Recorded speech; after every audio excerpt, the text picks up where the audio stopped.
Method of reducing friction के बारे में बात करेंगे।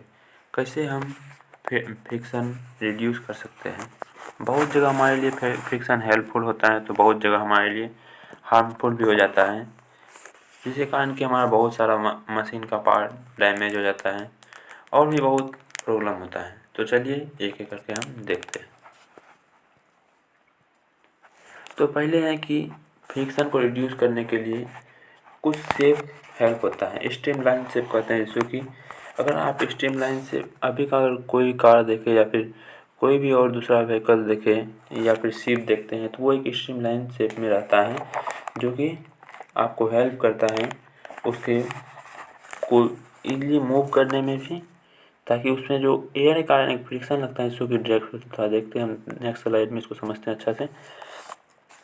तो आप देख सकते हैं यहाँ पर इसको एक सर्टेन शेप दिया गया है या कुछ एंगल पे शेप दिया गया है, तो ये हेल्प करता है कि इसका फ्रिक्शन को रिड्यूस नहीं होने, इसका फ्रिक्शन को रिड्यूस करता है और इससे एयर से जो एक फ्रिक्शन लगता है जो हम लोग एयर ड्रैग कहते हैं उसको भी ये रोकता है।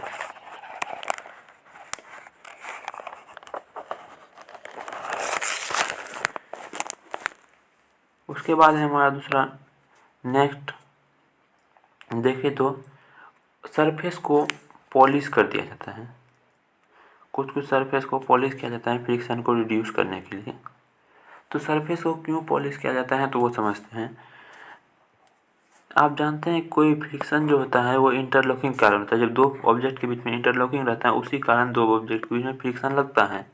लेकिन जब इसको पॉलिश करते हैं तो ये कुछ उसका जो पॉलिश का मटेरियल होता है वो इसको फिल कर देता है, ऐसे उसको फिल कर देता है और यहाँ पर इंटरलॉकिंग काफ़ी घट जाता है। फ्रिक्शन तो उस भी केस में रहता है लेकिन काफ़ी ज़्यादा अमाउंट में उसको घट जाता है, जिससे यानी कि इंटरलॉकिंग का उतना ज़्यादा इफेक्ट नहीं पड़ता है।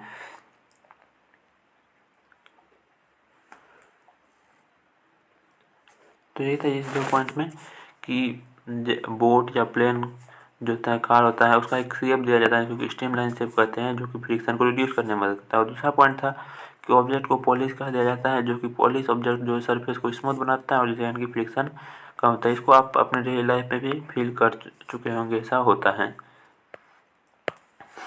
अब लुब्रिकेंट, कुछ लुब्रिकेंट का यूज किया जाता है जो कि फ्रिक्शन को ऑयल और ग्रीस यूज किया जाता है जो फ्रिक्शन को रिड्यूस करता है। तो ये किस तरह से हेल्पफुल रहता है देखते हैं।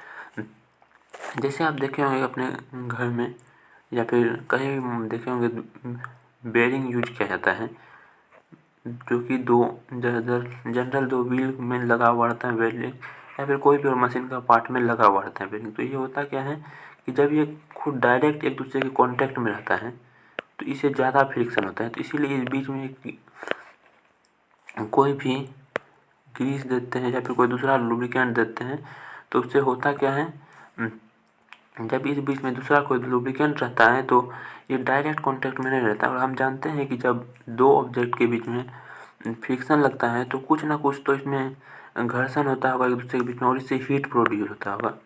जब होता होगा तो इसमें हीट प्रोड्यूस होता होगा जो कि डैमेज करता होगा। तो इसीलिए हम जब इसमें लुब्रिकेंट कोई भी लुब्रिकेंट यूज करते हैं तो वो हीट नहीं प्रोड्यूस कर सकता है, क्योंकि उसका कुछ हीट तो लुब्रिकेंट ऑब्जर्व कर लेता है और बहुत मैक्सिमम में उतना ज़्यादा हो नहीं पाता है जितना पहले होता है। तो इसलिए हम जब कोई भी ऑब्जेक्ट में ग्रीस और ऑयल यूज करते हैं जो कि फ्रिक्शन को रिड्यूस करने में हेल्प करता है। उसके बाद है ऑब्जेक्ट जो कि रोल करता है। जब ऑब्जेक्ट रोल करता है तो वो फ्रिक्शन को रिड्यूस करता है। जैसे कि आप देखें इस कार में, अगर इसी कार में यहाँ पर व्हील अभी यूज कर रहे हैं तो हम देख रहे हैं कितना ज़्यादा सॉफ्टली कार मूव कर रहे हैं। लेकिन अगर इसमें कोई स्क्वायर शेप या क्यूब शेप का यूज करने लगे तो आप देखेंगे उसमें डिस्टर्बेंस आएगा। तो ये रोल कर रहा है इसीलिए इसे इजीली मूव कर लेता है।